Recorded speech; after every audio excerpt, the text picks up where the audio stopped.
Assalamualaikum warahmatullahi wabarakatuh. Baiklah, kali ini kita akan membahas perkembangan dari teori atom.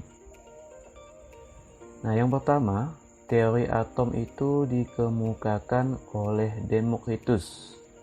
Nah, menurut Demokritus, atom itu adalah bagian yang tidak dapat dibagi lagi. Nah, jadi atom itu berasal dari bahasa Yunani, yaitu atomos. Atomos artinya adalah bagian yang tidak dapat dibagi lagi. Nah, kemudian teori kedua yaitu teori atom Dalton. Nah, isi teori atom Dalton yang pertama adalah atom merupakan bagian terkecil dari suatu unsur dan tidak dapat dibagi lagi. Kemudian yang kedua, atom-atom unsur sejenis mempunyai sifat yang sama, meliputi volume, bentuk, maupun masanya, dan sebaliknya. Kemudian yang ketiga, dalam reaksi kimia terjadi penggabungan atau pemisahan atom.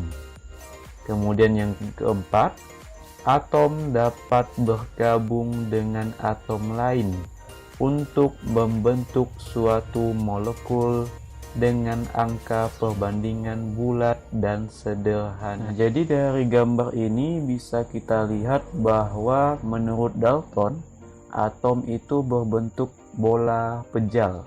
Pejal artinya adalah berisi. Nah, kemudian teori atom ketiga yaitu model atom Thomson. Nah, menurut Thomson, atom itu adalah sebuah bola yang bermuatan positif yang di dalamnya tersebar elektron seperti kismis dalam roti kismis. Jadi Thomson ini menemukan elektron.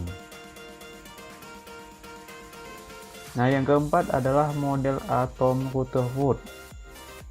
Nah, yang pertama, menurut Rutherford, atom terdiri atas inti atom yang bermuatan positif dan dikelilingi oleh elektron-elektron bermuatan negatif seperti model tata surya. Kemudian yang kedua, secara keseluruhan atom bersifat netral karena jumlah muatan positif sama dengan jumlah muatan negatif. Kemudian selama mengelilingi inti terbentuk gaya sentripetal pada elektron. Kemudian yang keempat, semua proton terkumpul dalam inti atom sehingga inti atom bermuatan positif. Kemudian yang kelima, sebagian besar volume atom merupakan ruang kosong.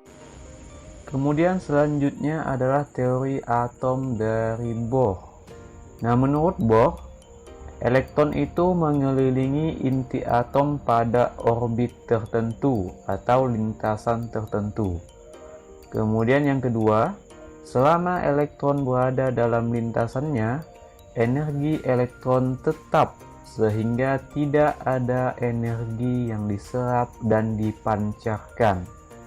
Kemudian yang ketiga, elektron hanya dapat berpindah dari satu lintasan stasioner ke lintasan stasioner lainnya dengan menyerap atau melepas energi.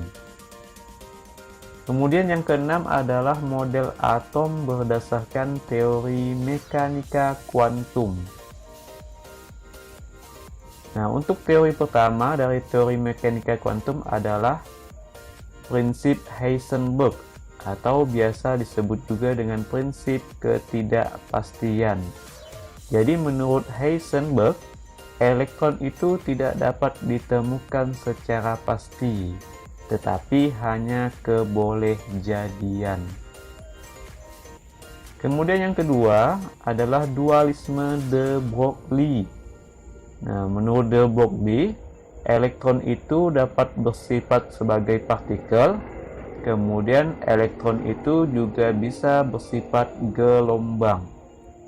Bersifat partikel berarti lintasan elektron akan lurus. Sedangkan kalau dia elektronnya bersifat gelombang, berarti elektron itu akan melintas seperti gelombang.